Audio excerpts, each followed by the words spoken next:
Greetings, Mana Guzzlers, and welcome back to the Noob Report. I'm your host, Ryan Kinney, and today I wanted to go over the War of the Spark spoilers that came out. I have to say that on a scale of 1 to 10, I am at about a 7 or an 8. This is a very, very strong, let's see, 5, 10, 15, 18 cards that have shown up. And there are a couple of reprints in here, like a Johnny's Pride Mate, for example, but we're not really going to focus so much on that. I wanted to talk about some of the new mechanisms that they're premiering and some of the cards that I think will be, excellent inside of EDH specifically. So, you'll notice along the top here, we now have planeswalkers that have static abilities. Liliana's is whenever a creature you control dies, you can draw a card.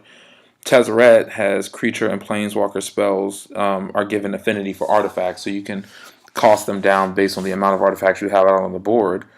Even a Johnny the Great-Hearted, which seems to be kind of like the lesser of all of them, he at least gives all your creatures vigilance. And Brassica, she's pretty much putting out +1/+1 counters on creatures based on their evergreen abilities. So that's actually pretty cool. No matter what their effects are, the idea of putting out a planeswalker that has a static ability is actually quite impressive, especially considering that there are so many more planeswalkers. Like, we're going to be in the 30s of planeswalkers that are going to be in this set. If they have very synergetic abilities like that, I can see it playing out really well for everyone. So, Liliana's, in fact, has a nice little self-maintaining engine. And while it's 6 CMC, I think it's still a fair cast, as most of it is colorless. She can make 2/2 black zombie creature tokens for her +1 ability, and she can trigger a -4 ability of sacrificing 2 creatures. So, yes, this will trigger her static ability. So these are some of the examples of things that I'm interested in seeing, because while losing 2 creatures may not be the most exciting for most people, it does give you a chance to draw cards. So you think about other cards in our meta, like, Army of the Damned, I think it's called, that generate a bunch of tokens and give you a place to control a bit out of the color in black, and that's not bad. And her ultimate ability, each opponent chooses a permanent they control of each permanent type and sacrifice the rest, is also pretty cool because it does not say non-land permanent. So you can actually completely take over the board by just going through and getting rid of a bunch of lands, artifacts, etc., etc. And then there's Tezzeret, Master of the Bridge. I mean, just insane. Giving something infinity for artifacts is already a great way to cheat out a lot of cards. And since this deck would focus heavily on things like artifacts, you're already getting around a bunch of lands and ramping out of control. And his +2 ability really plays to that strength, because he deals X damage to each opponent, where X is the number of artifacts you control, and then you gain X life. Just amazing. The -3 ability, I don't really see myself, if I were to play this, using it very often, but it would come in handy to recur an artifact card to my hand. And when I saw the ult, at first I'm like, oh, he's a Chain Veil commander, but he's not. He could be, and people are creative. But the idea of exiling the top 10 cards of your library and putting all the artifacts from them onto the battlefield is pretty cool. I don't know, but that +2 ability is definitely something that can just get out of control really quickly without you having to really scale into the -3 or -8 abilities. I'm not going to go too much into a Johnny or Vraska because they're pretty cool, I guess, but I don't really care for them. Bolus is Citadel. I can't really remember this one. Let's look at it. You may look at the top card of your library at any time. You may play the top card of your library. If you cast a spell this way, pay life equal to its CMC rather than paying its mana cost. Wow. Sacrifice 10 non-land permanents. Each opponent loses 10 life. Wow. Okay, so I think this is pretty cool. Being able to pay life as opposed to paying mana for something is part of what makes some of our favorite cards favorites in our format. So it definitely is not getting around me that you'd be able to cheat out some really scary stuff with this. I really like this. So there's a bunch of cards that have new abilities, Amass and Army.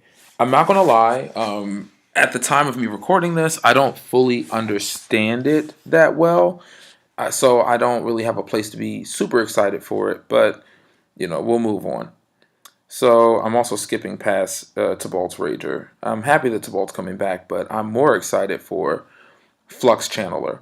So for a 2 and a 1 blue and a 2/2, whenever you cast a non-creature spell, proliferate.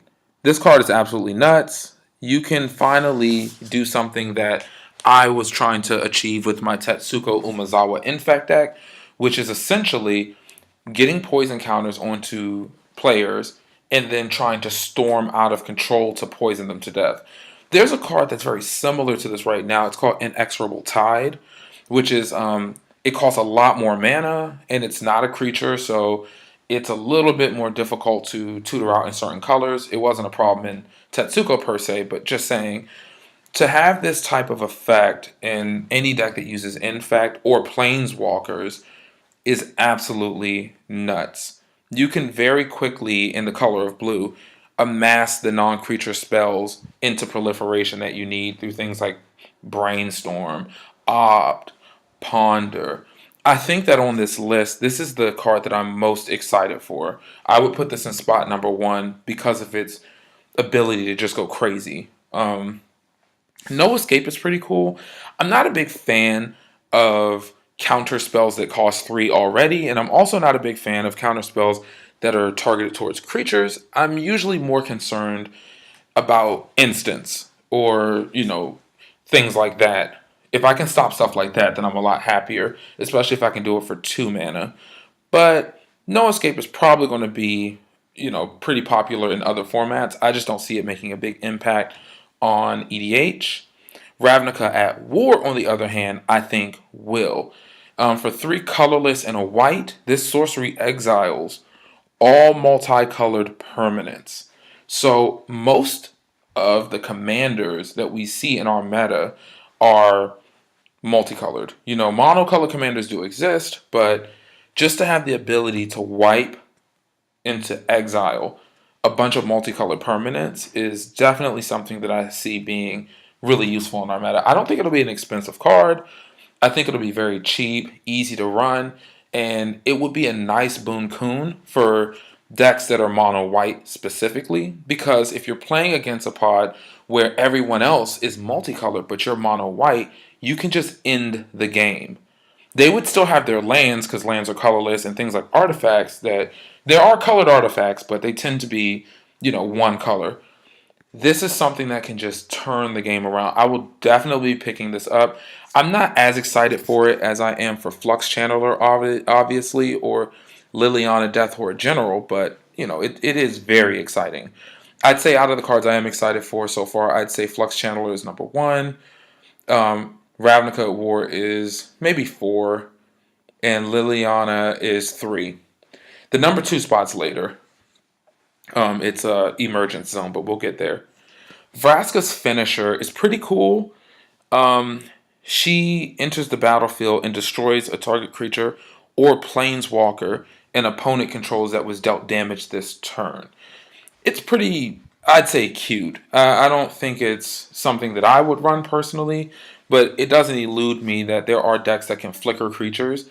Black isn't usually one of the flickering colors, but if you're running some type of nuanced strategy that can dish out damage onto things and you can flicker her, then she can just take out planeswalkers and creatures. So it's pretty cool. And even if you're not flickering, if you just don't have enough to pull down that big planeswalker that's about to ult, but you have a way to put a little bit of damage onto it, maybe even with like a token or something, then she can come in and do her finishing move. So it's decent. Ignite the Beacon. It tutors for 2 planeswalkers and it puts them into your hand for 5 mana, 4 of which is colorless, and it's at instant speed. I think this is a great card. I don't run enough planeswalkers to warrant this card, but I'm pretty sure that this pack is going to generate a surgence of Super Friends decks. So this card will definitely be showing up in a lot of people's decks who choose to go in that direction. It's a great card. Ajani's Pride Mate is the reprint that I first noticed. It's pretty cool. Whenever you gain life, you get a +1/+1 counter onto him. Not hating that. It's just not, for me. All right, now let's get to these two. Once again, Super Friends are going to be popping up. I just know it. And Interplanar Beacon is going to be one of their, their staples. Whenever you cast a Planeswalker spell, you gain 1 life. Okay, that's cool. It doesn't come in tapped or anything. It gives you colorless. That's fine. But this last Signet style ability is definitely the main attraction. You pay 1 and turn this thing sideways to push up 2 mana of different colors. And then you can spend this mana to, cast your Planeswalker spells. That's amazing. I really, really love this card. Keep in mind, it does have to be 2 mana of different colors.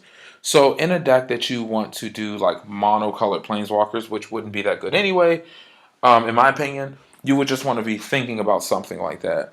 But nonetheless, this is an exceptional card. Because even in that case, you can just go ahead and push up the colorless and gain buku life just for casting. I really like this card, but the number 2 card that I'm most excited for is definitely Emergence Zone. You push up colorless just for tapping this land, but if you pay 1 and turn it sideways and sacrifice it, you can cast spells this turn as if they had flash.